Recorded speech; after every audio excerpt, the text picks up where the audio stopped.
Hello फिजिसिस्ट्स।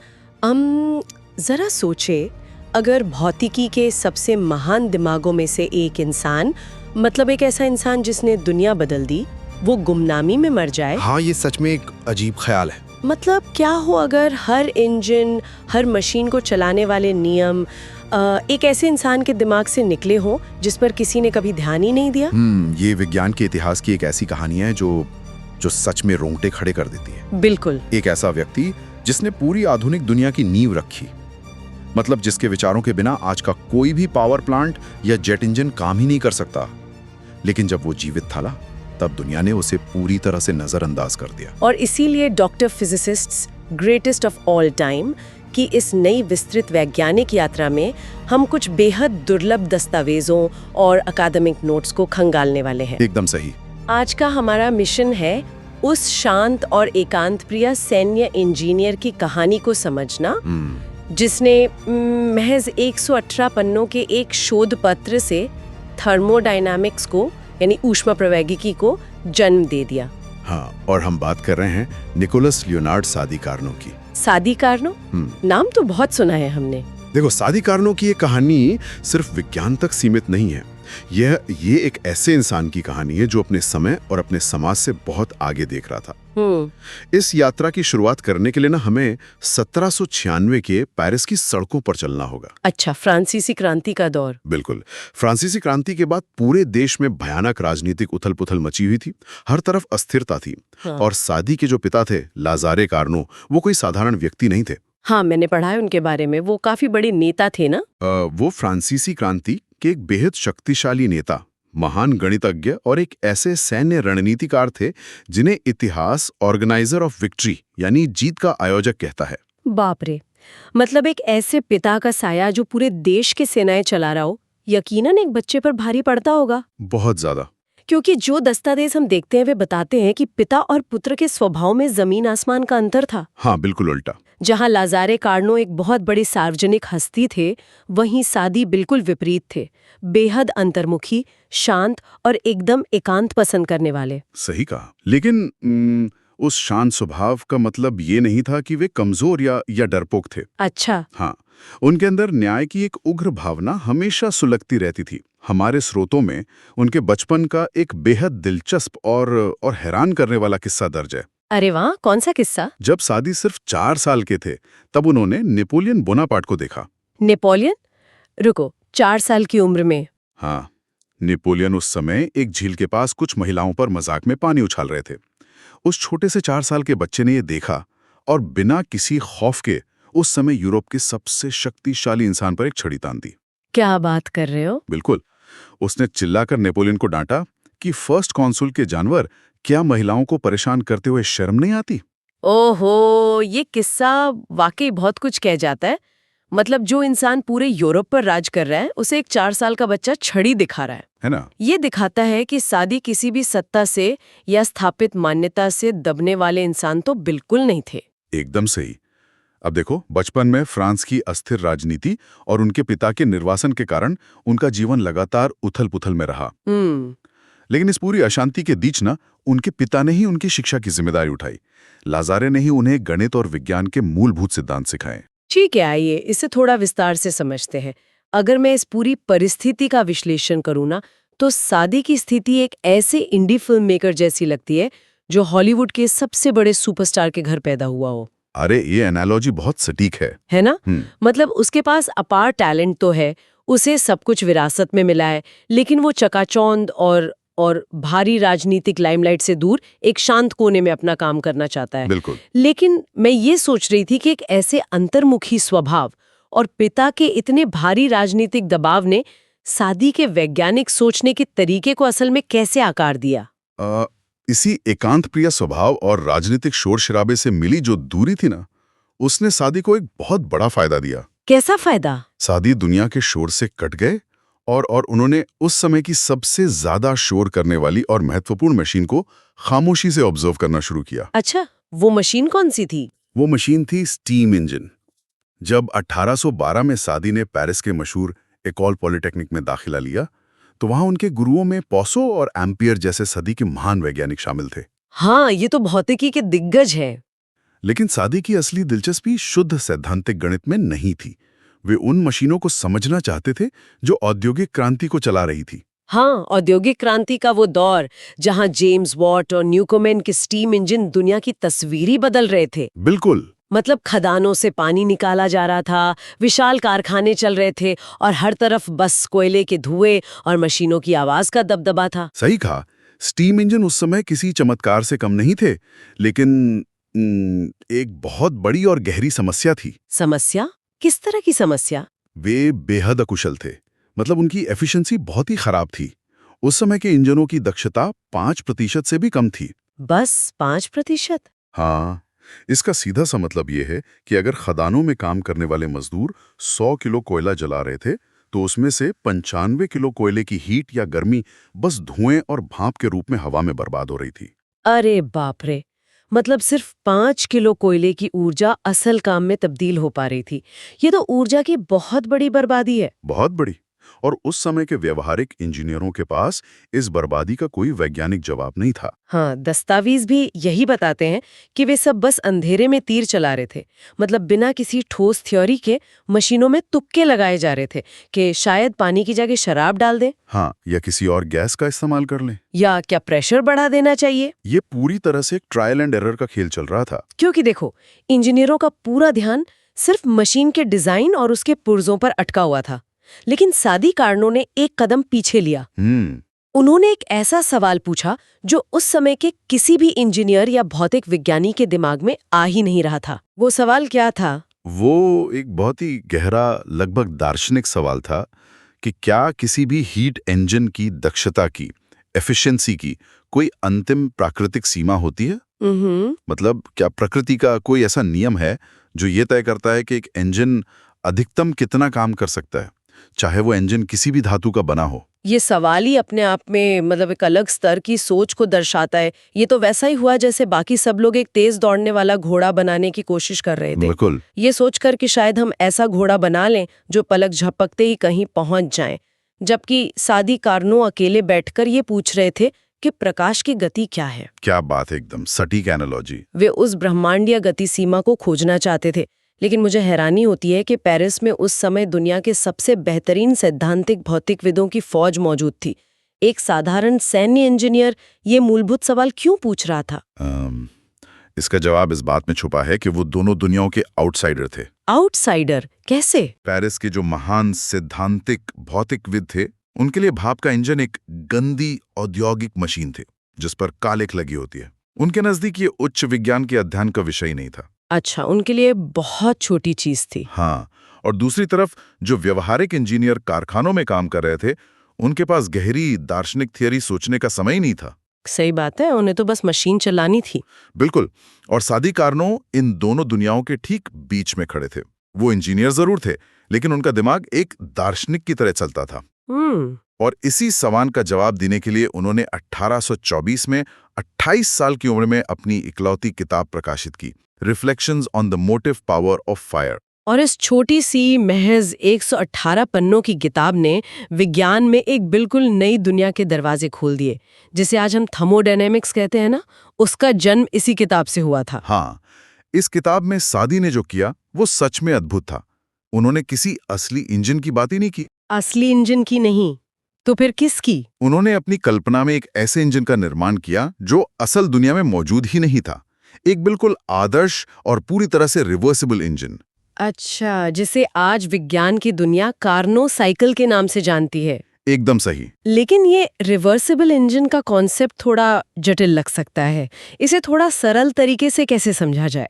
देखो, reversible engine का मतलब एक ऐसी मशीन से है जिसमें ऊर्जा का जरा सा भी नुकसान ना हो। मतलब कोई फ्रिक्शन या घर्षण न हो। हाँ, कोई घर्षण ना हो, कोई हीट लीक ना हो। ये एक ऐसा इंजन है जो अगर आगे की तरफ चले तो गर्मी से मैकेनिकल काम पैदा करे, और अगर उसे ठीक उल्टी दिशा में चलाया जाए तो वो उतना ही काम लेकर गर्मी को वापस उसी जगह पहुंचा दे जहां से वो आई थी। ओहो, जैसे आज के समय में एक हीट पल्प या हमारा रेफ्रिजरेटर काम करता है। बिल्कुल वैसे ही सादी ने साबित किया कि इस आदर्श रिवर्सिबल इंजन से ज्यादा कुशल और कोई इंजन हो ही नहीं सकता। तो इस सब का असल मतलब क्या है? मतलब इस इंजन की दक्षता किन चीजों पर निर्भर करती है? यही सादी का सबसे बड़ा निष्कर्ष सामने आया। उन्होंने लॉजिक के जरिए साबित किया कि किसी भी इंजन की दक्षता इस बात पर बिल्कुल निर्भर नहीं करती कि उसमें वर्किंग फ्लूइड क्या है। वर्किंग फ्लूइड मतलब इंजन के अंदर गैस है या पानी? हाँ, चाहे आप भाप इस्तेमाल करें, हवाई इस्तेमाल करें या कोई जादुई गैस, दक्षता केवल और केवल 2 चीजों पर निर्भर करती है, हीट सोर्स और सिंक के तापमान के बीच का अंतर। अच्छा, मतलब जहाँ से गर्मी आ रही है और जहाँ गर्मी जा रही है, बस उनके तापमान का अंतर। इसे समझने के लिए जो वाटर व्हील या पंचक्की का उदाहरण सादी ने दिया था, वो मुझे बेहद शानदार लगा। हाँ, वो उदाहरण पूरी भौतिकी के सबसे बेहतरीन थॉट एक्सपेरिमेंट्स में से एक है। बिल्कुल। देखो, सादी के पिता ने पानी से चलने वाली मशीनों पर जीवन भर काम किया था और सादी ने उसी सिद्धांत को हीट इंजन पर लागू कर दिया। एक पंचक्की की कल्पना करो। पंचक्की से मिलने वाली शक्ति इस बात पर निर्भर नहीं करती कि पानी मीठा है, खारा है या वो कोई और तरल पदार्थ है। सही बात है। शक्ति इस बात पर निर्भर करती है कि पानी कितनी ऊंचाई से गिर रहा है। पानी के गिरने की जो हाइट है वो महत्वपूर्ण है। सादी ने कहा कि हीट इंजन भी बिल्कुल वैसे ही काम करता है। मतलब यहाँ पानी की जगह हीट है और ऊंचाई की जगह तापमान है। हीट इंजन की ताकत इस बात पर निर्भर करती है कि हीट कितने ऊंचे तापमान से कितने निचले तापमान पर गिर रही है। एकदम सही पकड़े। जितना ज्यादा तापमान का ये अंतर होगा ना, इंजन उतना ही ज्यादा काम करेगा। ये तो मतलब उस समय के उन इंजीनियरों के लिए एक बहुत बड़ा झटका रहा होगा जो रातों की नींद खराब कर रहे थे ये खोजने में कि पानी की जगह शराब डालकर इंजन तेज कर लेंगे। हाँ, उन्हें लगा था कि कोई जादुई केमिकल मिल जाएगा। सादी ने साफ कर दिया कि वर्किंग फ्लूइड से सच में कोई फर्क नहीं पड़ता। प्रकृति के नियम किसी खास पदार्थ के मोहताज नहीं है। ये सोच सच में जीनियस है। बिल्कुल। अगर आप लोग भी जीनियस लोगों की ऐसी ही कहानियों से प्यार करते हैं तो डॉक्टर फिजिसिस्ट चैनल को सब्सक्राइब जरूर करें। हम doctor physicists greatest of all time में ऐसे ही महान वैज्ञानिकों की कहानियां लाते रहेंगे। और अब यहाँ कहानी का सबसे हैरान करने वाला ट्विस्ट सामने आता है। ट्विस्ट? कैसा ट्विस्ट? सादी कारणों ने अधिकतम दक्षता और रिवर्सिबिलिटी का ये जो नियम दिया ना, ये पूरी तरह से 100% सही था। हाँ, आज तक हमारे सभी पावर प्लांट्स इसी नियम पर चलते हैं। लेकिन सादी ने ये पूरा का पूरा सही सिद्धांत एक पूरी तरह से गलत वैज्ञानिक मान्यता को सच मानकर गढ़ा था। रुको, यहाँ पर कहानी वाकई बहुत दिलचस्प हो जाती है। जी हाँ। क्या उनका बुनियादी सिद्धांत ही गलत था? जी हाँ, बात 1820 के दशक की है। उस समय विज्ञान में ऊर्जा संरक्षण यानी फर्स्ट लॉ ऑफ थर्मोडायनेमिक्स का कोई ज्ञान नहीं था। अच्छा। किसी को नहीं पता था कि ऊर्जा कभी खत्म नहीं होती, बस रूप बदलती है। उस दौर में पूरी वैज्ञानिक बिरादरी में कैलोरिक सिद्धांत का बोलबाला था। ये कैलोरिक सिद्धांत असल में क्या था? उस समय वैज्ञानिकों का मानना था कि हीट या गर्मी कोई ऊर्जा नहीं है। तो फिर क्या है? वे मानते थे कि हीट एक अदृश्य भारहीन तरल पदार्थ है जिसे कैलोरिक कहा जाता था। उनका मानना था कि ये पैदा या नष्ट नहीं होता, बस एक गर्म चीज से ठंडी चीज की तरफ बहता है। अच्छा, मतलब वे लोग हीट को सचमुच एक प्रकार का पानी समझते थे। बिल्कुल। और सादी कारणों ने भी इसी कैलोरिक थ्योरी को सच मान लिया था। उन्हें लगा कि जिस तरह पंचक्की में पानी ऊपर से नीचे गिरकर काम करता है और पानी की कुल मात्रा कम नहीं होती, वैसे ही स्टीम इंजन में ये कैलोरिक नाम का तरल पदार्थ ऊंचे तापमान से नीचे गिरकर काम करता है और उसकी मात्रा जस की तस रहती है। जबकि आज की आधुनिक भौतिकी जानती है कि हीट कोई तरल पदार्थ नहीं है, हीट तो अणुओं की गति है, ऊर्जा है। हाँ। और जब इंजन चलता है तो हीट का एक बड़ा हिस्सा असल में काम में यानी मैकेनिकल वर्क में बदल जाता है। मतलब बाहर निकलने वाली हीट अंदर जाने वाली हीट से हमेशा कम होती है। एकदम सही। सादीकरणों का शुरुआती आधार पूरी तरह से गलत था। हीट कंजर्व्ड नहीं रहती, वो खर्च होती है। अरे बाप रे, ये तो ऐसा हुआ जैसे कोई इंसान बिल्कुल गलत ट्रेन में बैठ जाए। हाँ। ट्रेन उल्टी दिशा में जा रही हो, लेकिन किसी चमत्कार से वो इंसान बिल्कुल सही स्टेशन पे पहुंच जाए। कोई इंसान इतनी बड़ी बुनियादी गलती करते हुए भी विज्ञान का सबसे सटीक और शाश्वत नियम कैसे खोज सकता है? यहाँ जो बात सबसे ज्यादा लुभावनी है वो ये है कि सादी की असली ताकत उनका गणित या उस समय की भौतिकी का ज्ञान नहीं था। फिर क्या था? उनकी ताकत थी उनका लॉजिकल रीजनिंग और सिस्टम थिंकिंग। उन्होंने दर्शन शास्त्र की एक तर्क प्रणाली का इस्तेमाल किया जिसे रिडक्टियो एड एब्सर्डम कहते हैं। इसे बिना किसी तकनीकी उलझन के कैसे समझाया जा सकता है? इसका सरल सा मतलब है कि अगर किसी बात को गलत साबित करना है ना, तो पहले ये मान लिया जाए कि वो बात सही है। अच्छा, फिर देखा जाए कि उस बात को सही मानने पर जो नतीजा निकलेगा वो कितना बेतुका या असंभव है। सादी ने कहा, चलिए मान लेते हैं कि कोई एक ऐसा साधारण इंजन है जो मेरे इस आदर्श रिवर्सिबल इंजन से ज्यादा कुशल है। ठीक है, मान लिया। फिर क्या होगा? सादी ने तर्क दिया कि अगर ऐसा ज्यादा कुशल इंजन मौजूद होता तो हम उस इंजन को उपयोग करके एक और रिवर्सिबल इंजन को उल्टी दिशा में चला सकते थे। अब सोचो, दोनों इंजनों को आपस में जोड़ देने से क्या होता? एक इंजन काम पैदा करता और दूसरा इंजन उसी काम का इस्तेमाल करके हीट को वापस ठंडी जगह से गर्म जगह पहुंचा देता। अरे, और क्योंकि पहला इंजन ज्यादा कुशल है तो वो सिस्टम के लिए लगातार अतिरिक्त ऊर्जा पैदा करता रहता। बिल्कुल। इसका नतीजा ये होता कि हम बिना किसी बाहरी ऊर्जा, बिना किसी कोयले या ईंधन के अनंत काल तक उस मशीन को चलाते रहते। मतलब शून्य से ऊर्जा, एक परपेचुअल मोशन मशीन। हाँ, जो कि प्रकृति के नियमों के एकदम खिलाफ है। शून्य से ऊर्जा नहीं बनाई जा सकती। नहीं बनाई जा सकती। मतलब उन्होंने ये साबित कर दिया कि अगर उनका नियम गलत हुआ तो पूरी प्रकृति के नियम ही टूट जाएंगे। अद्भुत। उन्होंने कारणों से ज्यादा प्रभावों के क्रम पर ध्यान दिया। उन्हें फर्क नहीं पड़ा कि हीट असल में कैलोरिक फ्लूइड है या मॉलिक्यूल्स का कंपन। उन्हें बस ये देखा कि वो एक सिस्टम में काम कैसे करती है। यही एक सच्चे जीनियस की पहचान है, एक गलत आधार से एक सार्वभौमिक सत्य की खोज। लेकिन मुझे ये सोचकर डर लग रहा है कि इतने बड़े बौद्धिक चमत्कार के बावजूद दुनिया ने सादी कारणों की इस खोज का स्वागत कैसे किया? बिल्कुल सन्नाटे के साथ। क्या एकदम सन्नाटा? एकदम खामोशी। उनकी 118 पन्नों की किताब को पूरी तरह से नजरअंदाज कर दिया गया। 1824 में जब इसे पेरिस की प्रतिष्ठित एकेडमी दे साइंसेज में प्रस्तुत किया गया ना, तो कुछ लोगों को ये दिलचस्प तो लगी, लेकिन किसी ने इस पर गहराई से ध्यान नहीं दिया। गणितीय समीकरण नहीं थे जिनकी उन्हें आदत थी, और जो व्यावहारिक इंजीनियर कारखानों में काम कर रहे थे, उनके लिए बहुत ज्यादा थियोरेटिकल थी। क्योंकि इसमें एक ऐसे आदर्श रिवर्सिबल इंजन की बात थी जिसे असलियत में कोई बना ही नहीं सकता था।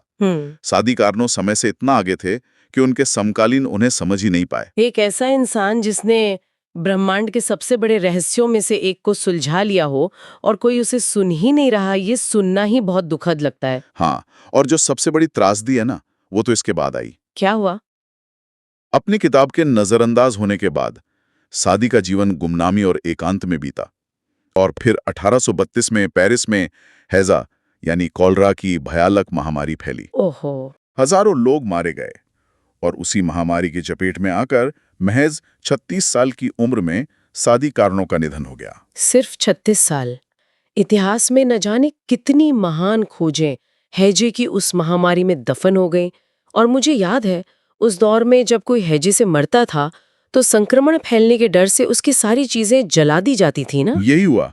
उनके लगभग सभी व्यक्तिगत कागजात, उनके भविष्य की शोध, उनके अनगिनत नोट्स, उनकी डायरियां, सब कुछ संक्रमण के डर से आग के हवाले कर दिया गया। हे भगवान। एक महान दिमाग की न जाने कितनी अनसुलझी सोच हमेशा के लिए राख हो गई। उनके भाई हिप्पोलाइट ने बहुत ही मुश्किल से अपनी जान पर खेलकर कुछ पन्ने बचाए। ये सोचकर ही रोंगटे खड़े हो जाते हैं। एक ऐसे इंसान का जीवन जो पूरी गुमनामी में जिया और ये जाने बिना ही इस दुनिया से चला गया कि उसने आने वाली सदियों के सबसे बड़े नियमों में से एक की खोज कर ली है। और पता है, उन बचे हुए चंद पन्नों को देखने से पता चलता है कि मरने से कुछ समय पहले सादी कैलोरिक थ्योरी की गलती भी समझ गए थे। सच में? हाँ, वे हीट और वर्क के बीच के असली रिश्ते को खोजने के बिल्कुल करीब थे। अगर वो कुछ साल और जी जाते तो शायद थर्मोडायनामिक्स का इतिहास कुछ और ही होता। बिल्कुल। लेकिन अगर हम इसे बड़ी तस्वीर से जोड़कर देखें ना, तो ये विज्ञान की अंतिम जीत की कहानी भी है। वो कैसे? सादी कारणों की मृत्यु के 2 साल बाद 1834 में एमील क्लैपेरॉन नाम के एक फ्रेंच इंजीनियर की नजर सादी की उस भूली बिसरी किताब पर पड़ी। अच्छा। क्लैपेरॉन ने सादी के शब्दों और तर्कों की गहराई को पहचाना, और उसने वो किया जो सादी ने नहीं किया था। क्लैपेरॉन ने सादी के विचारों को ग्राफ और गणितीय समीकरणों में बदल दिया। मतलब उन्होंने दुनिया को वो भाषा दी जो भौतिकविदों को समझ आती थी। एकदम सही। और फिर उस चिंगारी ने आग पकड़ ली। 1840 के दशक में जब विलियम थॉमसन, जिन्हें दुनिया लॉर्ड केल्विन के नाम से जानती है, हाँ, लॉर्ड केल्विन, और जर्मन भौतिक विज्ञानी रुडोल्फ क्लॉसियस जैसे दिग्गजों ने क्लैपेरॉन के उस पेपर को पढ़ा तो उनके होश उड़ गए। उन्होंने तुरंत महसूस किया कि सादी कारणों ने असल में क्या खोज लिया था। और फिर केल्विन और क्लॉसियस ने सादी की उस गलत कैलोरिक थ्योरी को पूरी तरह से हटा दिया होगा। हाँ, उसे हटा दिया, लेकिन सादी के रिवर्सिबिलिटी और अधिकतम दक्षता वाले नियम को ज्यों का त्यों रखा, क्योंकि वो लॉजिक पूरी तरह से अचूक था और इसी नींव पर थर्मोडायनामिक्स के पहले और दूसरे नियम स्थापित किए गए। कमाल है। और सिर्फ इतना ही नहीं, सादी कारणों की उसी खोज का इस्तेमाल करके रुडोल्फ क्लॉसियस ने विज्ञान का सबसे रहस्यमयी, सबसे गहरा कॉन्सेप्ट गढ़ा, जिसे हम एंट्रोपी कहते हैं। एंट्रोपी, ये शब्द तो विज्ञान की दुनिया में हमेशा गूंजता रहता है, पर सादी कारणों के इंजन से एंट्रोपी का क्या लेना देना है? लेना देना बहुत गहरा है। सादी ने साबित किया था कि कोई भी इंजन 100% कुशल नहीं हो सकता। हीट का कुछ हिस्सा हमेशा के लिए ठंडे सिंक में चला जाता है, जो फिर कभी काम में नहीं लाया जा सकता। वो ऊर्जा जो हमेशा के लिए खो गई है, जो अब अनुपयोगी है, उसी नुकसान की माप को क्लॉसियस ने एंट्रोपी का नाम दिया। अच्छा, ये ब्रह्मांड का वो नियम है जो बताता है कि व्यवस्था हमेशा अव्यवस्था की तरफ बढ़ती है। मतलब उनकी मृत्यु के बाद हुए इस पुनर्जन्म ने सादी कारणों को विज्ञान के उस मुकाम पर पहुंचा दिया जहां आज हमारी पूरी आधुनिक दुनिया उन्हीं के सिद्धांतों पर टिकी हुई है। बिल्कुल, आज आसमान में उड़ने वाले विशाल जेट इंजन, दुनिया को बिजली देने वाले न्यूक्लियर पावर प्लांट, कारों के इंजन, यहाँ तक कि हमारे घरों में रखे रेफ्रिजरेटर्स, सब के सब उसी कार्नो लिमिट और रिवर्सिबिलिटी के सिद्धांत से बंधे हुए हैं, जो 1824 में एक 28 साल के गुमनाम इंजीनियर ने लिखे थे। और आज तो ब्रह्मांड विज्ञान में कॉस्मोलॉजी, तारों की उम्र, ब्लैक होल को समझने में भी इन्हीं थर्मोडायनेमिक्स के नियमों का इस्तेमाल होता है। हाँ, शादी कारणों की कहानी ये सिखाती है कि महानता हमेशा शोर नहीं मचाती। दुनिया को बदलने वाले विचार अक्सर भारी भीड़ या लाइमलाइट में नहीं पनपते। कभी-कभी वो बस एक शांत कमरे में बैठकर एक बहुत ही बुनियादी दार्शनिक सवाल पूछने से जन्म लेते हैं। ये एक अविश्वसनीय और सच में दिल को छू लेने वाली यात्रा है। फिजिसिस्ट, आज की इस चर्चा से मैं आपको एक ऐसा विचार सोचने के लिए छोड़ना चाहती हूँ जो थोड़ा और गहरा है। जरा सोचिए, समय की दिशा और ब्रह्मांड का अंत, ये सब एंट्रोपी से तय होते हैं कि एक दिन सब कुछ ठंडा और शांत हो जाएगा। और इस ब्रह्मांडीय सच्चाई की नींव एक शांत और एकांत प्रिय इंजीनियर ने रखी थी, जो सिर्फ ये समझना चाहता था कि स्टीम इंजन कैसे काम करता है। सच में अद्भुत। कुछ दिमाग सिर्फ समस्याओं को नहीं सुलझाते, वे वास्तविकता को ही फिर से परिभाषित कर देते हैं। बिल्कुल सही कहा। फिजिसिस्ट, अगर इस कहानी ने आपके दिमाग के तार हिला दिए हैं तो डॉक्टर फिजिसिस्ट चैनल को सब्सक्राइब जरूर करें, इस वीडियो को लाइक करें और कमेंट्स में हमें अपने विचार बताएं। Doctor physicist greatest of all time में ऐसे ही और महान भौतिकविदों की कहानियां जन्म आ रही हैं। तब तक सवाल पूछते रहिए।